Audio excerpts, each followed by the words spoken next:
Hello, good afternoon, everybody. Welcome to the launch of the new OECD EU Missing Entrepreneurs Report. People are still coming into the session, so we'll get started in a few seconds.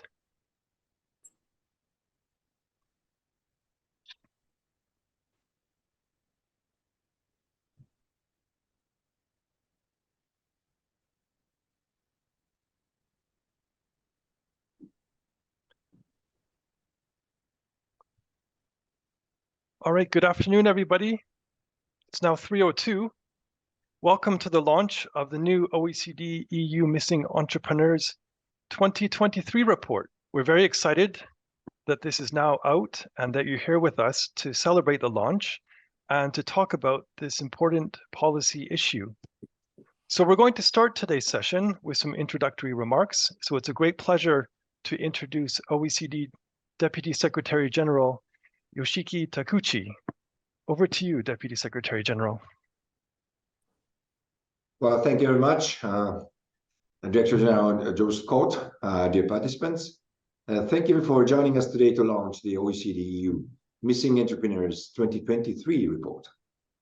This is the 7th edition in this series and follows two major shocks to the global economy.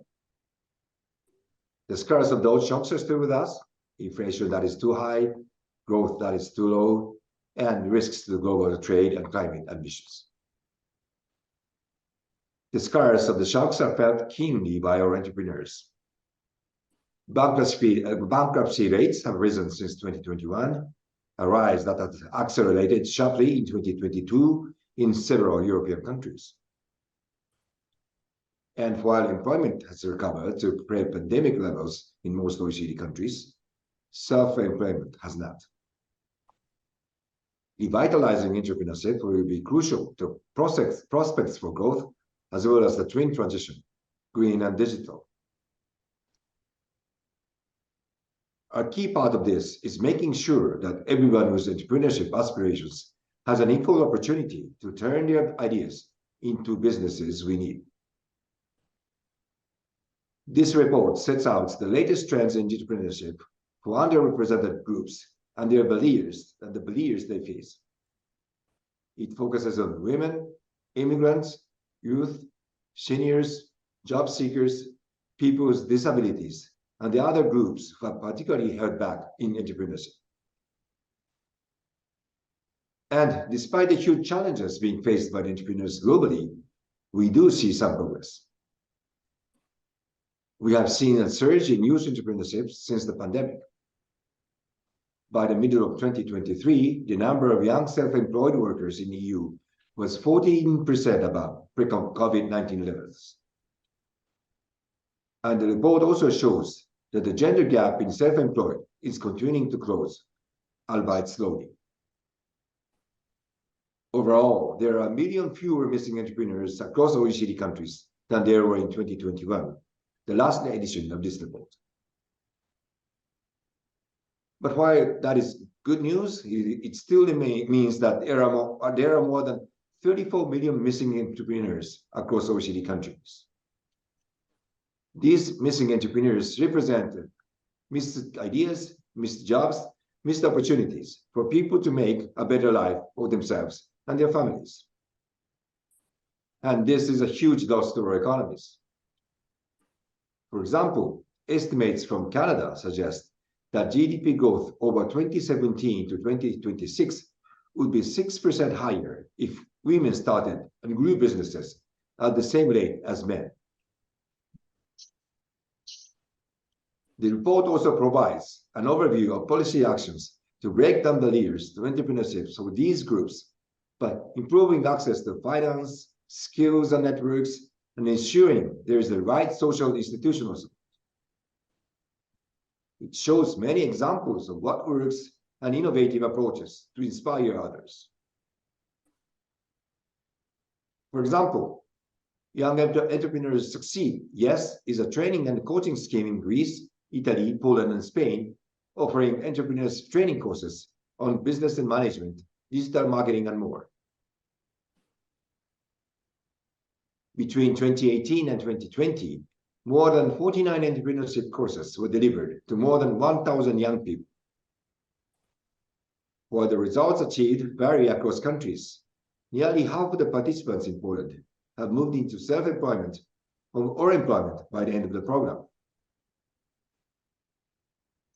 But the report also shows that in most countries, there is a need to bring together individual actions into a more coherent strategy, one that also makes standard entrepreneurship programs more accessible and relevant to the missing entrepreneurs.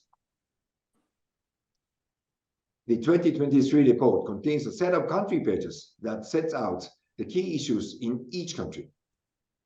It also has a special focus on youth programs and welfare villages to encourage entrepreneurs. The OECD is working to support governments to go further. In 2022, the OECD Council at ministerial level issued 2 recommendations that call on governments to reduce gaps in entrepreneurship. The recommendation on SME and entrepreneurs policy and on creating better opportunities for young people. And these were given further impetus in the declaration by ministers that followed the OECD SME and Entrepreneurship Ministerial Meeting, which was held in June 2023. The ideas and information in this report will help governments implement these recommendations and commitments. So I would like to thank the European Commission for their long-term partnership with OECD on inclusive entrepreneurship policy.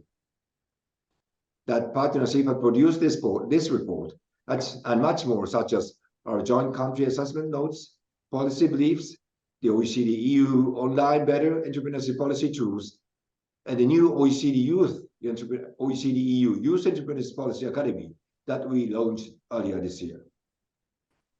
So together, we have shown that there is a huge opportunity to unlock the talent and the potential of the OECD's 34 million missing entrepreneurs. So let us seize these opportunities. Thank you very much. Thank you very much, Deputy Secretary General. It's now my pleasure to turn the floor over to Mr. Joost Korte, the Director General from DG Employment, Social Affairs and Inclusion of the European Commission. Thank you very much, David, and thank you also, Mr. Takeuchi. I'm very happy to be here again and to give my contribution to this very important project. We have had earlier conferences which were very successful, so I'm sure today will also be a highly successful day. It's a true pleasure for me to participate in this event and on the release of the Missing Entrepreneurs Report 2023, which the European Commission supported financially and also with our insights. In fact, this event marks the end of a 2-year research period on the conditions under which specific target groups could thrive better as entrepreneurs. And the report has in fact become a central reference point in inclusive entrepreneurship. Thanks to this analysis, we now have a much better understanding of the state of play of entrepreneurship in the OECD for certain groups. What is functioning well on the ground and what can be suggested as good practice that has been elaborated in the various member states in the EU, but also outside the EU. It is clear that creating businesses is not accessible to everyone under the same conditions. Women, young people, and migrants in particular face specific and often much more significant hurdles on the path to entrepreneurship, as do people also with disabilities, seniors, or the unemployed. And I think the report shows that a number of policy measures have been taken and should be taken in the future to overcome these hurdles. The report also shows, which is good news to my ears, that in spite of the COVID-19 crisis and the cost of living crisis, in fact, progress has been achieved on this course during the last decades. We see that targeted support programs have been put in place by certain member states. And also we see that mentoring and training schemes are now offered in many of the member states. Following such schemes is not a guarantee for success, of course, but it does always remain an asset. And evidence shows that it does also increase very substantially participants' employability. As the analysis shows, inclusive entrepreneurship is very largely a gender challenge. Most missing entrepreneurs, according to the report, are in fact women. And the gap is, however, luckily narrowing, and we must continue our efforts to do something about that obstacle. If we look at two other groups that are singled out as being particularly handicapped to become entrepreneurs, young people and migrants, we also see some interesting points in the report. If you look at the European Union, unemployment has never been so low. We are now on an average unemployment rate below 6%, and in certain member states it's even lower, or even zero. But we do still see relatively high and much higher unemployment rates for young people in the European Union. And that is, of course, a problem. And we also see that in spite of the ambitions that young people have when they're still in school or when they're in university, that in fact, the number of people, young people that go into entrepreneurship remains much too low. So there is undoubtedly a large untapped potential here. And it is also reassuring that many countries now have clear strategies to promote youth entrepreneurship. For this, the European Union and the OECD launched in March this year, the Youth Entrepreneurship Policy Academy with the precise objective of helping more young people become entrepreneurs. The initiative aims to do so by raising knowledge about the barriers faced by young people in entrepreneurship and facilitating exchanges between policymakers, young entrepreneurs, and experts. And we really hope that this tool will help everyone to move forward. We had an interesting discussion a few weeks ago here in Brussels about artificial intelligence and the impact that this will have on our labor market. And one of the outcomes of the discussion was that young entrepreneurs will really be needed to overcome and to manage this process well, the introduction of artificial intelligence, but that this is only possible with more skills, but also that there are, of course, significant ethical considerations which need to be improved in the conduct of their businesses. And this is also, I think, an element that is going to be increasingly important and where young people can play a very useful role. I think they understand this introduction of new technologies much better than older people. Let me then say a few words about migrants and young entrepreneurs. Here we see also quite some positive developments. Migrant entrepreneurship has risen significantly over the past 10 years, with a positive impact on the economy and also a positive impact on their integration. However, challenges still persist. Given the demographic outlook and the skill shortages that we are now facing in the European Union, but also in other OECD member states, integrating migrants into our labor market is not only about fairness, it has also become a cruel economic necessity for our societies. If we look at the European Union, according to our calculation, every year in the working age bracket of the population, we will lose 1 million people between now and 2050. 1 million people less every year. That is a figure that I think should concentrate our minds and pushes us really in using the potential that is there with migrants in our member states. And here again, I think the European Union and the OECD can really help to provide objective and solid policy responses.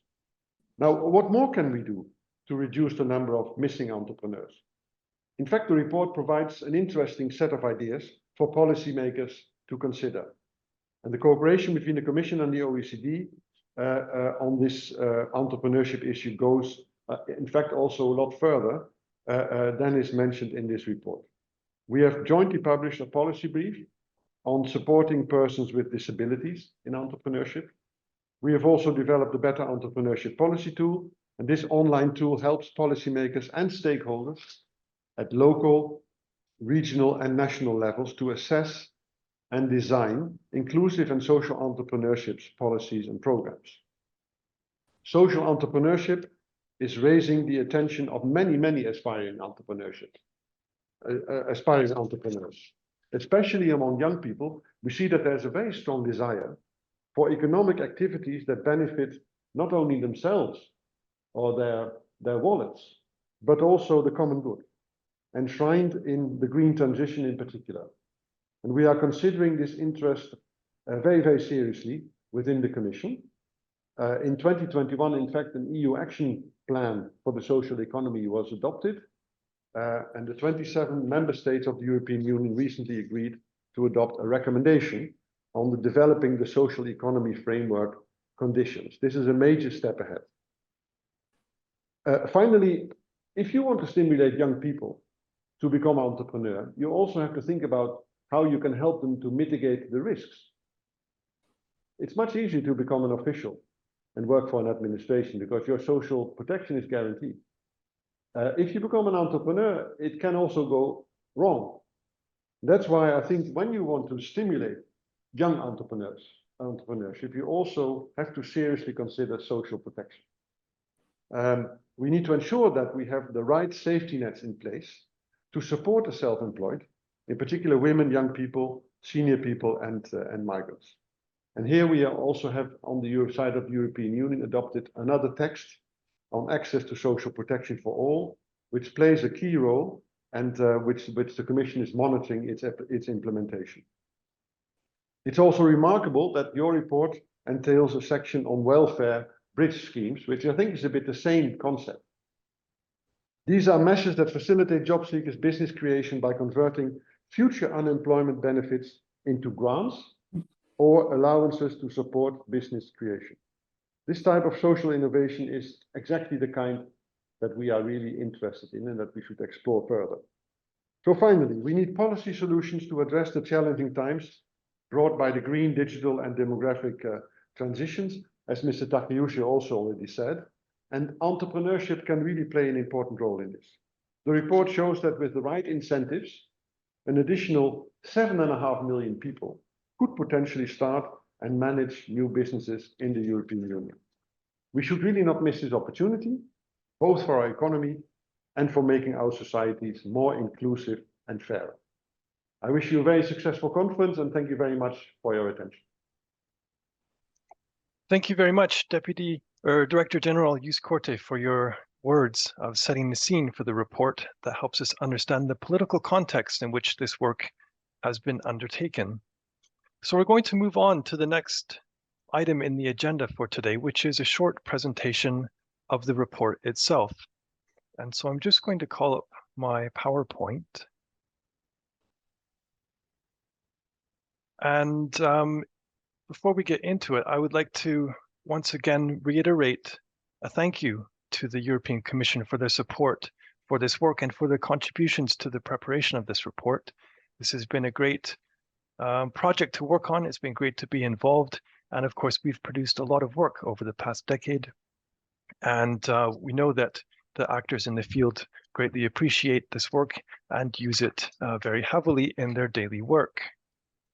So the Missing Entrepreneurs 2023 is available now. This is the 7th edition in the series of Missing Entrepreneur reports. And the first one was published 10 years ago. And so we took the occasion to refresh the cover. And so we've got a brand new cover on this book. But the contents follow the same structure as other editions in the series. The first part of the book has chapters that look at activity rates and barriers across different population groups. We've got the second part of the book, which focuses on different policy issues. And in this edition, as already noted, we do a deep dive on youth entrepreneurship support and on measures to support job seekers, because of course, an important outcome is not just business creation, but more broadly, labor market attachment and successful attachment to work.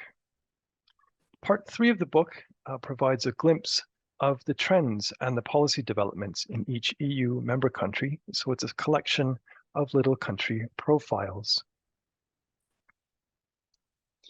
Now, let's start with the big picture. We know that the population of entrepreneurs does not reflect the fully diverse population that we have in our countries. And if we look at who are starting and creating businesses, we can see that the likelihood varies across different characteristics. So if we look at the main headline, we can see that about 7% of the people in the EU and 12% in OECD were either working on launching a new business or managing a new startup that is less than 42 months old over the period 2018 to 22. And then if you peel that back a little bit further, we can see that there are gaps in these rates by age and gender.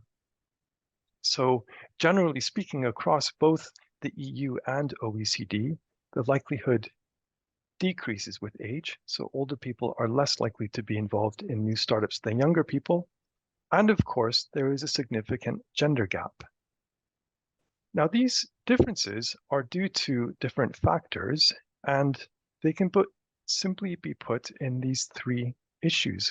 First of all, motivations. There are different motivations for starting a business across different characteristics, and these can be positive motivations, such as I want to start a business because I have a good idea, but they could also be negative motivations, as in I cannot find a job, I need to start a business because I need to earn income.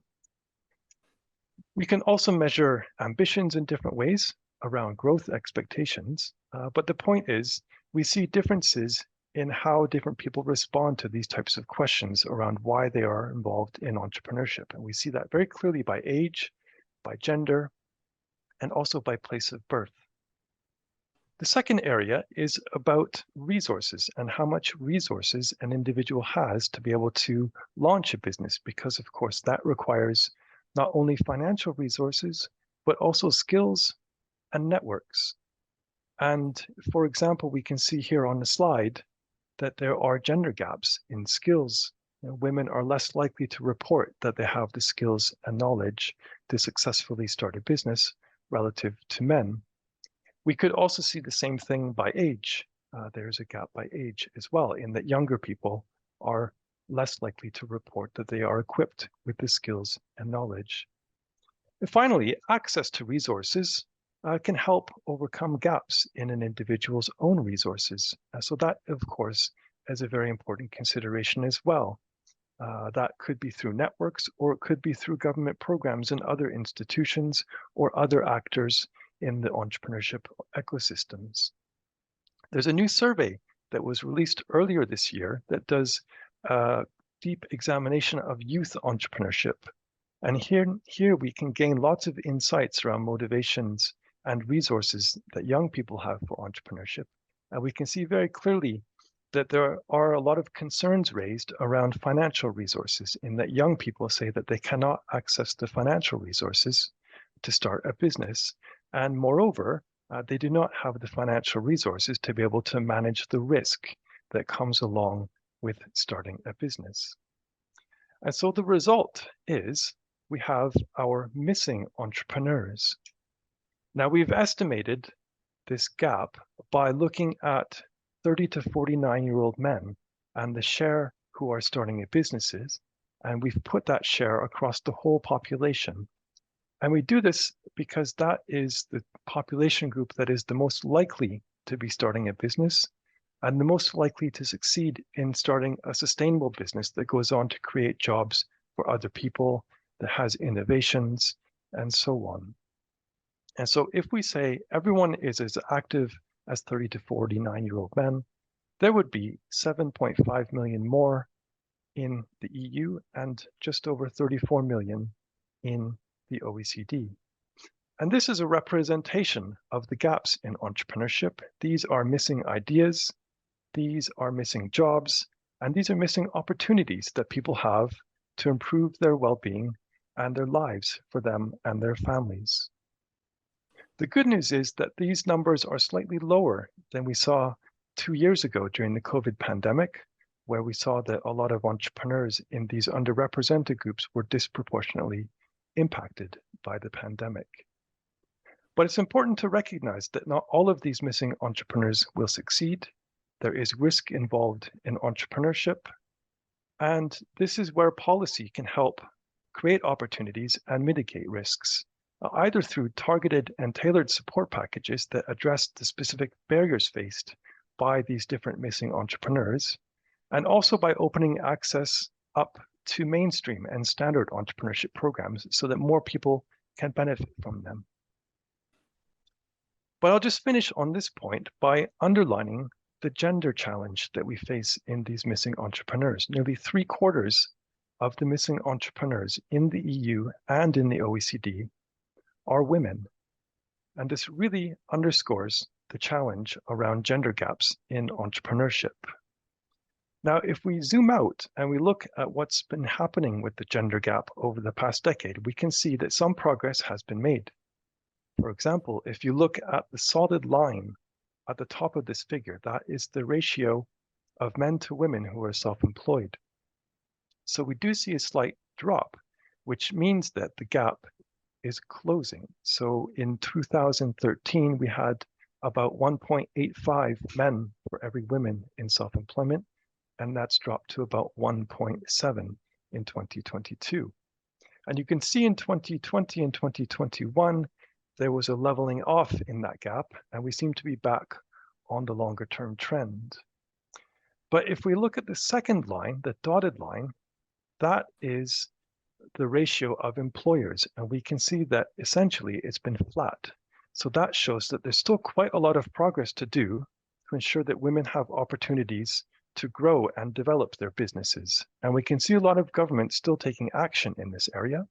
For example, Germany just launched a new strategy to reduce gender gaps in entrepreneurship, and it was very much aimed at helping women grow innovative businesses, green businesses, digital businesses. And so we look forward to seeing how that is progressing in Germany. A second important trend is immigrant entrepreneurship. If we look at the population of self-employed workers in the EU, among those people who are self-employed, the share who are immigrants has nearly doubled in the past decade. So 7% of self-employed workers in the EU in 2013 were immigrants, and now in 2022, we're slightly above 12%. So this is a quite rapid increase, due largely to increased in international migration, but it does call on governments to reflect on the scale and nature of support for immigrant entrepreneurs. Is it keeping up with this increase in immigrants among the population of entrepreneurs? Youth entrepreneurship is again another important issue covered in this report.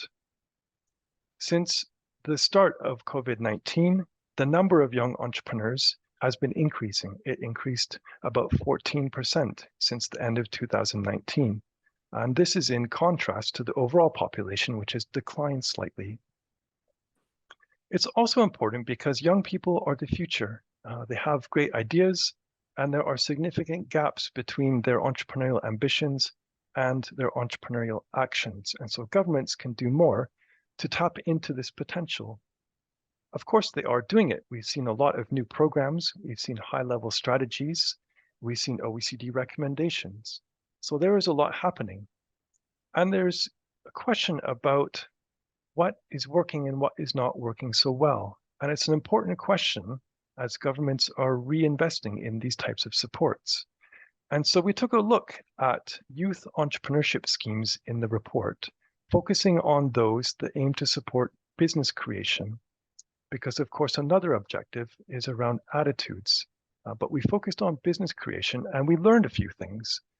First of all, evaluations paint a very complex picture, and a lot of the results are depending on exactly how programs are designed and how they are implemented. But we learned that overall training appears to have a significant impact on boosting attitudes and motivations towards entrepreneurship. But on its own, training does not seem to lead to increased business creation by young people. Secondly, financial support appears to be quite important. It appears to have a positive impact on boosting the number of startups. However, it did not always have an impact in the medium term, in that the startups did not always have an improved chance of success. So thirdly, we looked at integrated packages, which is the combination of financial support and training or coaching. And here we see that this is the most likely type of support to lead to sustainable business creation. So you will get more sustainable businesses. And moreover, among those young people who did not succeed in creating a sustainable business, they were more likely to end up in employment relative to other types of support. So a number of lessons for government. First, finance appears to be quite critical to the success of supporting young entrepreneurs, but there are questions about the effectiveness of grants. Grants on their own and grants that are part of packages do not appear to have a significant positive effect.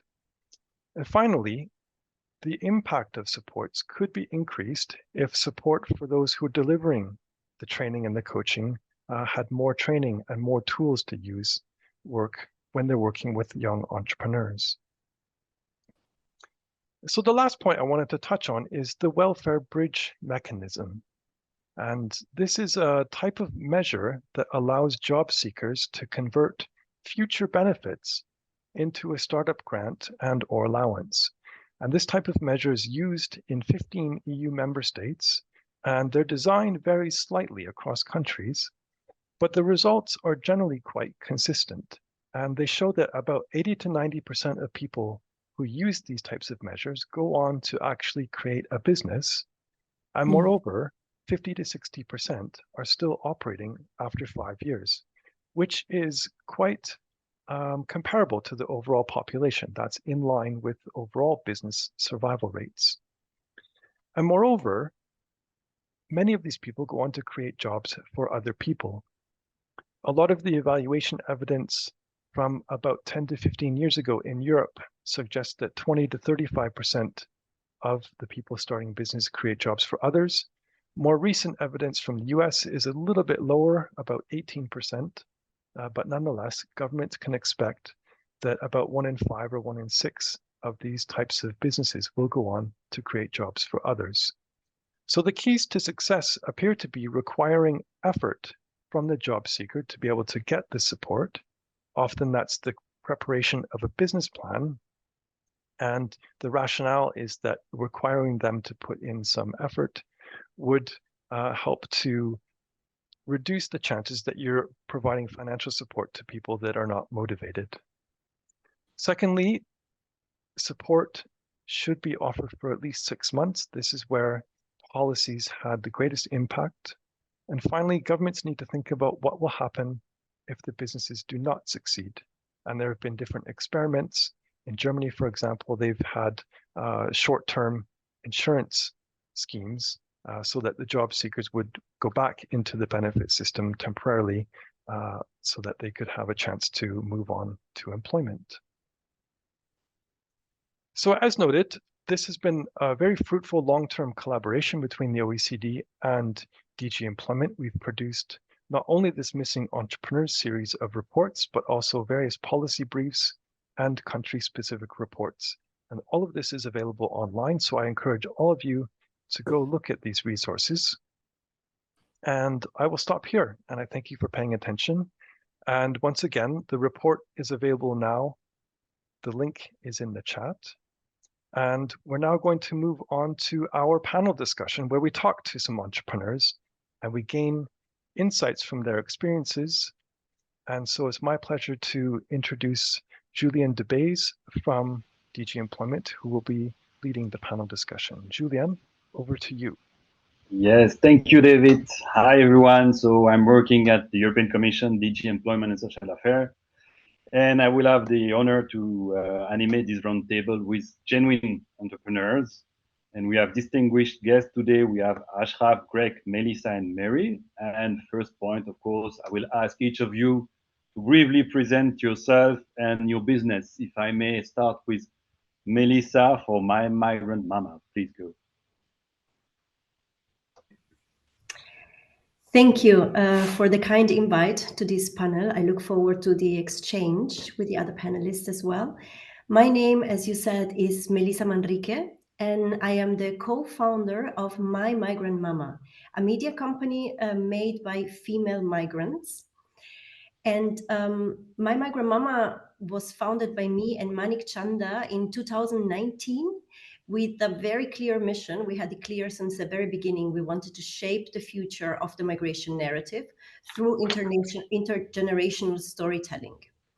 And I am a migrant myself. I migrated from Peru to Italy with my family in the 90s. And then later on, I migrated on my own to Germany, where I've been living for the past 10 years. And as mentioned before, 4 years ago, I co-founded then this media company. Thank you, Melissa. That's what we can call on-the-ground experience. It's already very inspiring. Greg, may I ask you the same? Is Greg connected? Greg Frankson. No. So waiting for Greg, may I invite then Mary to introduce herself? Over to you, Mary. Thank you, Julian. Thank you. Good afternoon. And again, thank you so much for asking me to be a part of this panel discussion. And I found the report and the summary from David most interesting, So thank you for the invitation. My name is Mary Walsh, and the name of my company is Irewell Pallets Limited. We manufacture pallets, boxes, and crates. They are the transit tool that our customers use to transport their goods globally.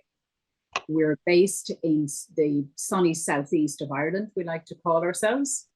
Okay. And we're in business 33 years. We're employing 50 people here. And the main sectors we supply packaging products into are the medical devices, the food, pharmaceutical, electronic, construction, agricultural. So a wide range of sectors we supply into, which has been a great strength for us when there are turbulent times in economies for various reasons. We have found that a great strength for the business. We have a wonderful team of people here, a great team, and we manufacture that very resilient transit piece, that pallet that transports goods to your supermarket, to your pharmacy, to your hospital. And that's what we do here in Wexford. Okay, I'm eager to know more. We will know more in the next questions. But now, Ashraf, you can introduce yourself quickly as well. Hi. Thank you for the invitation and presentation. I am Ashraf Shahid, founder of Classifact Europe. We are based in the Netherlands. We have developed a software system that allows you to label data in a fun way. We as an organization and our system aim to have control over AI and make AI as responsible and inclusive as possible. That's a short introduction of the company. Okay, indeed. Artificial intelligence is a bit everywhere nowadays, and it's good that we have now an expert with ethics and values. Is Greg back in the panel, or should I move on? No? Yeah, okay, let's move on. As we all know, as you know better than me because I'm unofficial, entrepreneurship is an issue, is a question of challenge that we try to overcome each day, each week, each month over the years. Mary, may I start with you? Because your business has been operating for more than 30 years, so it's an achievement already. If you have to choose one, what has been one of the most surprising thing about entrepreneurship as a career pathway? What was the most surprising for you? Difficult to find the most surprising because every day is a surprise. It's a real, the one thing I suppose that did surprise me is you do have to be an expert in a very large number of fields, and oftentimes you have to become an expert very quickly. However, when I started the business, I had a clear vision of succeeding, not of the steps, I might add, but of succeeding. We were going to succeed. Not succeeding did not come into the vocabulary, did not come into the mind. So, you know, that aside, as each challenge came towards us, we looked at it and immediately started working on the solution, how we would find a solution to that issue. So I suppose being a problem solver, I suppose, Julian, you know, has been a surprise to me and continues to be a surprise to me. There are changes coming all of the time. The most recent one for all of us maybe here in the panel has been the pandemic and the recent war in Ukraine has changed supply chains. So again, you can never be complacent in business. And as an entrepreneur, you can never say, well, I know it all now, or I've got all the boxes ticked. Not at all. There's another one coming around the corner. So that was, I suppose, a surprise when we first started making our beautiful products, delivering to our customers, doing the best in the industry. We did think in the early days that we had all the boxes ticked. But indeed, there's many challenges will keep coming, hurtling down that road. And that's been a surprise. But we enjoy that challenge too. We do enjoy it. And we're good at finding solutions. But entrepreneurs must think about that they, business is not ever in a nice, big, wide road and a big straight highway. It's very much the opposite. There will be constant challenges, changes, and movements, but it's about continuously moving forward, and you will find a solution. You will always find a solution, always, and oftentimes the solution is making your business better than before the challenge was presented. Excellent. So when I listen to you, I have the impression that entrepreneurship has been for you an adventure where you could discover yourself, like a person that is always able to find solutions here and again. And but probably you can react, and then I will ask Melissa to come up. Is it sometimes difficult to find advice and companionship, if I may say, or friends to really guide you when you are faced to a greater problem than average? Yes, Julian, at the beginning it was difficult because oftentimes your friends, your family, they don't want to know about this maybe crazy idea that you might have, or they might not understand it. Or indeed they may be busy busy in their lives. They may not have time. And 33 years ago in Ireland, I did not have many networks or supports, no female led or mainly female attended supports. But again, Julian, I didn't look on that as a problem because I didn't know maybe in some other parts of the world there was a lot of support for females. And indeed, I have found being a female in my mainly male dominated industry, I have found it a great advantage because very quickly I was known throughout Ireland as the lady that made pallets, and in the UK, and indeed I'm well known in Europe for that reason. So I have actually found it an advantage. And I think if you can, work on, where you are and have a clear vision of succeeding, maybe not to ponder too long, I think, on maybe any of the disadvantages, but you can turn them around and make them an advantage. But for me, I believe it's been an advantage in a mainly male-dominated industry. But you must know what you're doing as well. You must know your job. You must know what you're producing, what you are manufacturing, and you must do it really well. And that goes for any gender, any nationality, any gender, I believe. You must be best at what you do. Focus on being the best and working towards that. Quite, yeah, nice method, nice way of thinking. Melissa, you didn't start alone. You co-founded your business in 2018 with someone who held a shared vision for the business. What has been one of the greatest hurdles that you and your co-founder faced in bringing My Migrant Mama to life? Was it easier to overcome this hurdle by working as part of a team, or was it something different? Tell us a bit more, Melissa. Yes, first of all, I really enjoyed this question because I highly appreciate the fact that we are a co-founder duo. And I can only imagine what it means to be a solo entrepreneur because I have the luxury to always, from the day one, from the ideation phase, to have a co-founder with the same vision on my side. And I really, to connect to what Mary just said before, I really like the attitude, definitely. We need to work to be the best in what we do and have a clear vision. And there are positive aspects that we can take into. Now, that's also most of all an attitude.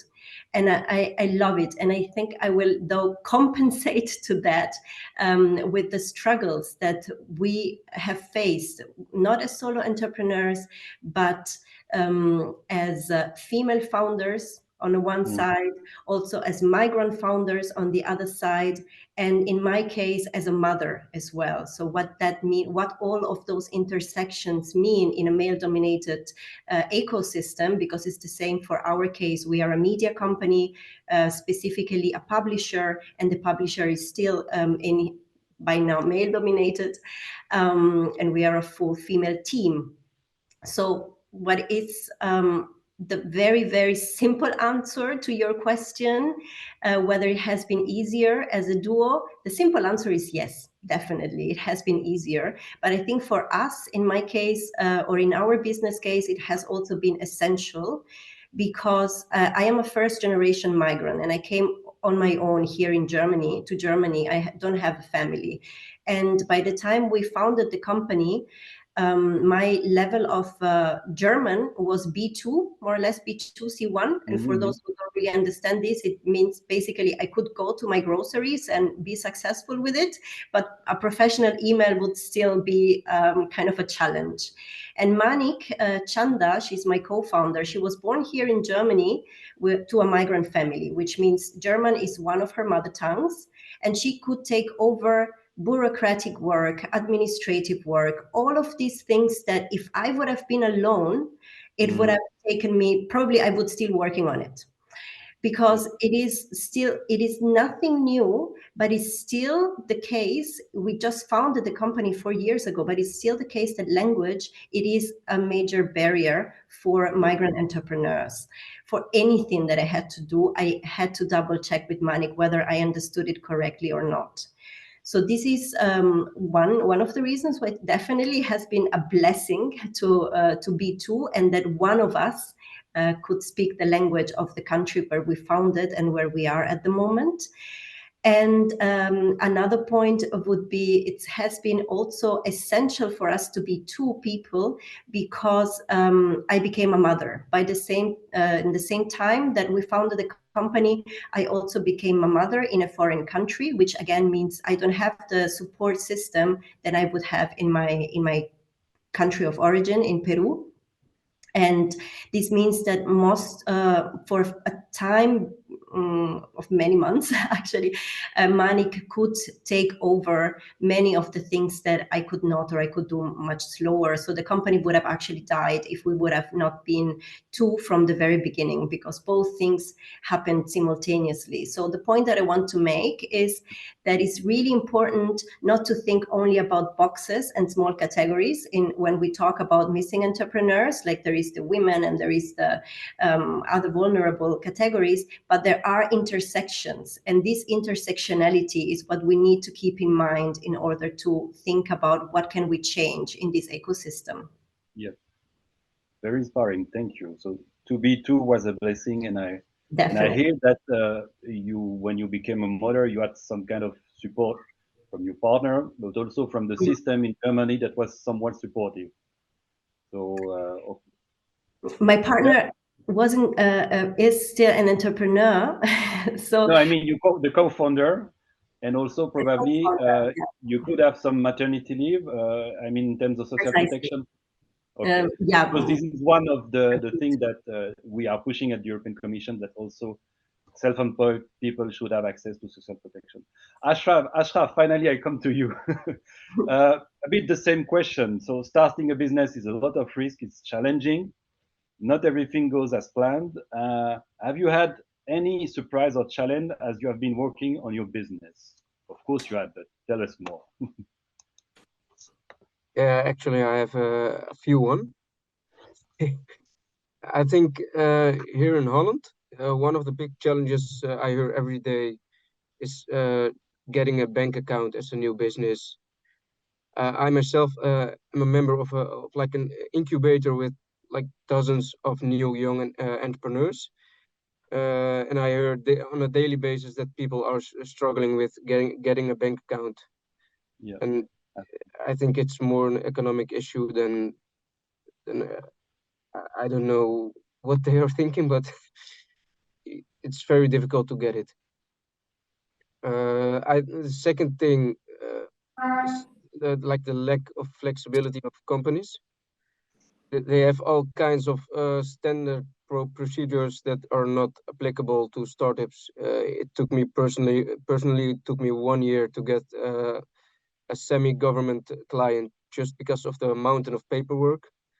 So I think give starting or young entrepreneurs a fair package or something, because this lack of flexibility can result in inefficiencies and frustrations of entrepreneurs who want to stand out with innovative approaches.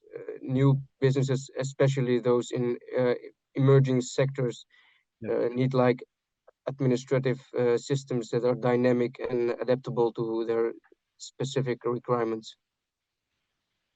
Excellent. So if I understand you correctly, we need artificial intelligence, but we would need more administrative intelligence as well in countries to support you a bit.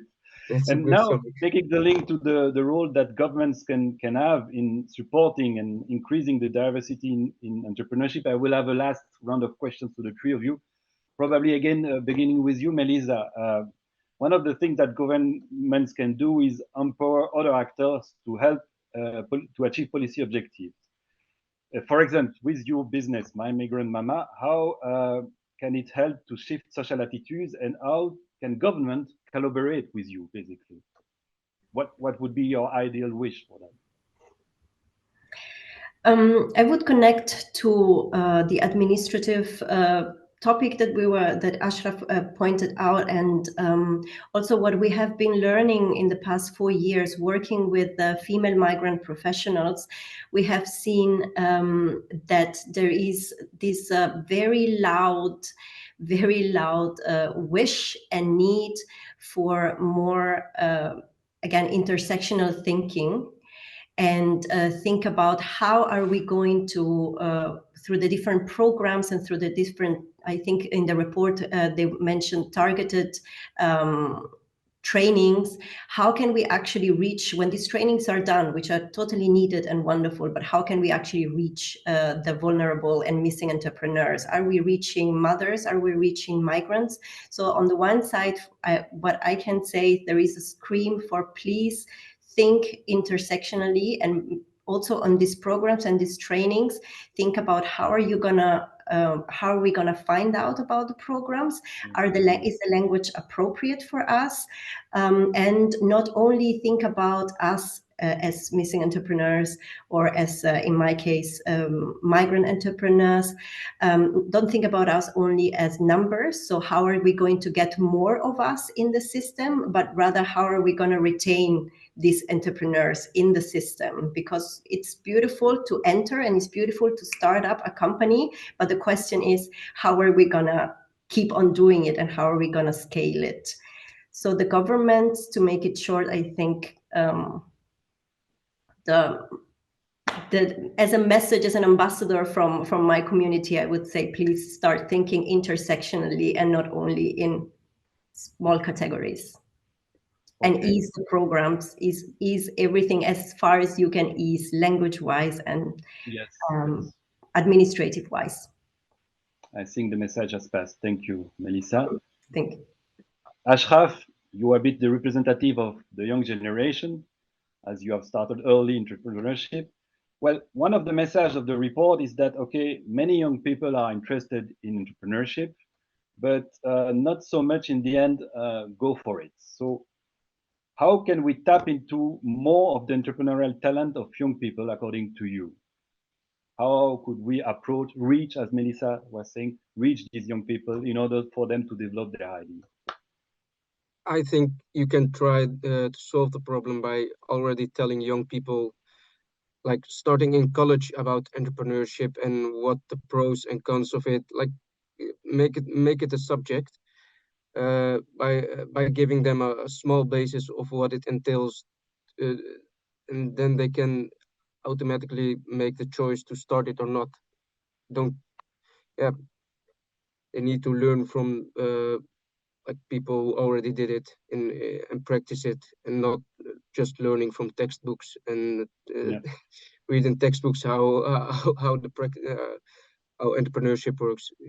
Let people who have the experience of entrepreneurship tell them what the pros and cons are.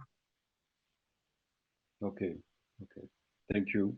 Indeed, more experience, less theory.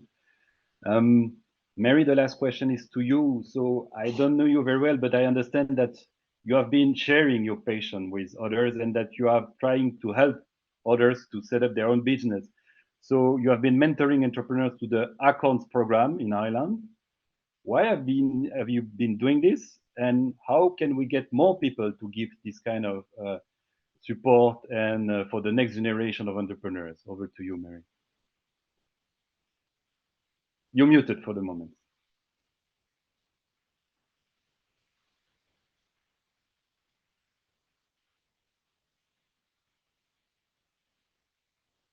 Don't know why that is. Okay, can you hear me, Julie? Yes. Yep. Okay. Yes, Julian, I'm delighted to be a mentor on the Acorns program here in Ireland. It's a national program that's developed to provide support, networking opportunity to female entrepreneurs in rural Ireland, so outside of the municipal towns and cities. So it's female entrepreneurs in rural Ireland. And Julian, I suppose it was my way of giving back because I did not have that opportunity when I started a business. And almost reaching back there to what Ashraf has said, I think if you can see it, you can be it. So it's to give that opportunity to young entrepreneurs that I started in a male-dominated industry in rural Ireland, beautiful sunny southeast rural Ireland, 8 minutes from the beach. But that, you know, I could have looked on that as a disadvantage, but you know, you can do it and you can be successful. So I'm delighted to work with the young entrepreneurs who are very brave, some of them leaving their very, very secure positions of employment and are pivoting and going out and starting their own business. So if I can help them in a way to guide them and to show them what we do and how we have faced challenges and managed challenges, I'm delighted to share it. And Julie, I learned from them as well because very experienced, very highly educated, very, very driven people who are out there who want to start their own business, and they may just need some very small piece of advice. The Acorns program operates in a round table. That's how it is. It's round table. So I have 8 at my table, and I always say from day one on the 6-month program that, you know, each individual, you look on this as your boardroom. This is your board. If you have issues, bring them here. It's likely that someone else on the board has experienced it, or maybe going through the same problem, or maybe it's just something that we would have experienced in our business in the past. Let's throw it out on the table. Let's thrash it out. Let's quickly find a solution here. So I'm delighted to help them, to move them faster, to grow their business, to scale their business, to become employers. And the successes are phenomenal. So it is, I see very much, if you can see it, you can be it. And I'm delighted to give back, absolutely delighted. I thoroughly enjoy it. I would recommend businesses, and I do recommend other businesses to help young entrepreneurs and young businesses starting, regardless of where they come from, what they're doing, help them. It just, for us, it's part of even our continuous improvement and giving back to community. And it's a social responsibility I feel this business has to give back and to grow and nurture young entrepreneurs. Okay, thank you, Mary. Indeed, you can do it. You can be successful. I think it's a good note to, unfortunately, you have already to finish this round table. Thank you. Thank you very much, Ashraf, Melissa, and Mary. I think you are inspired a lot of participants in the audience.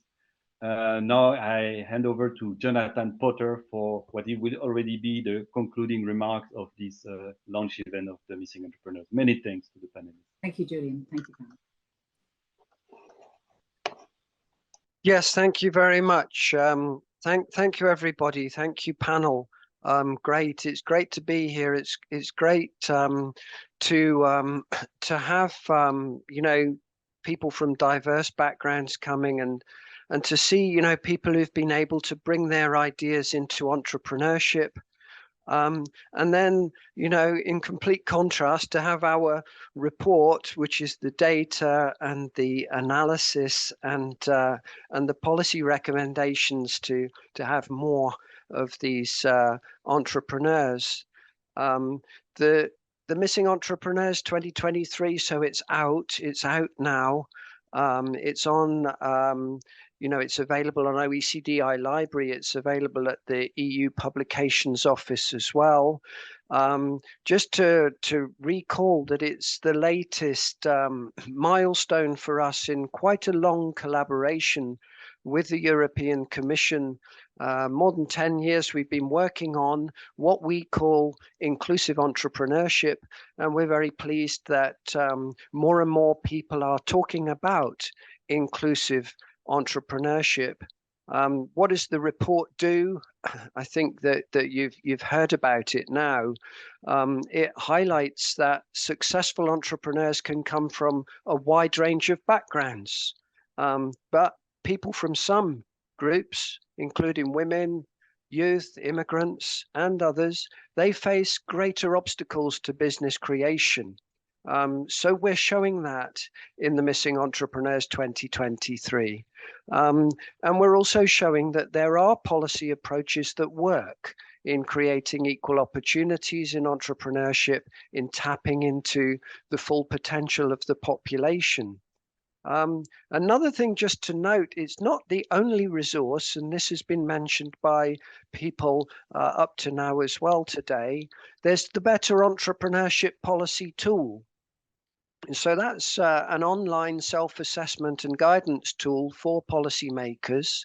They can compare the scope of their policy in their country or their area with a normal scope, if you like. They can compare the design with good practice, and they can get together in groups facilitated by our group function.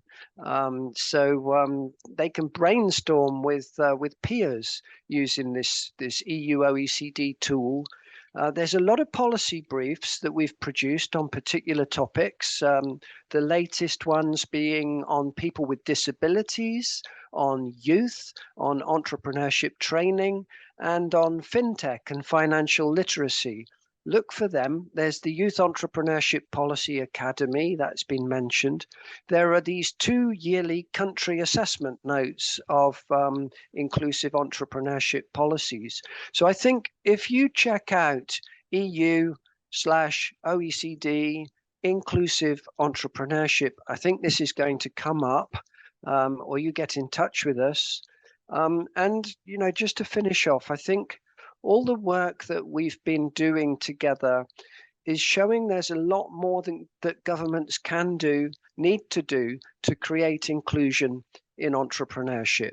This is the basic message. There are 2 priorities. Priority 1 is to build a greater scale and coherence of dedicated entrepreneurship policies for specific target groups, such as women's enterprise centres, youth entrepreneur business plan competitions, or welfare bridges for the unemployed. And, you know, to have these dedicated initiatives based on scaling up what we can show to be effective.